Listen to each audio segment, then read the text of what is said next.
parodysiu jums labai lietuvišką Čikagos turą, tokį, kaip buvę Čikagos vietiniai aprodom savo svečiams, kurie šiais metais sutiks šventes kartu su mūsų šeima.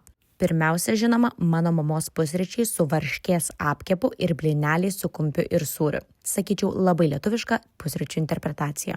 Na ir tada keliavom tiesiai į šaltą Čikagos centrą, aplankėm pagrindines Čikagos vietas, kaip veidrodinė Čikagos pupa, kalėdinis vokiškas marketas, na ir žinoma viena gražiausių Amerikos Ralph Lauren parduotuvių, kur pabaigėm savo kalėdinį dovanų maratoną. Prisikvepavę gryno orą tiesiai į restoraną, tikriausiai tikėjotės kokio tradicinio arba Michelino Čikagos restorano, bet man asmeniškai atrodo, kad būnant Čikagoj, savo draugus privaloma nuvežti į lietuvišką užeigėlę paragauti geriausių cepelinų Amerikoje. Man asmeniškai čia jie yra visiškai bombiniai.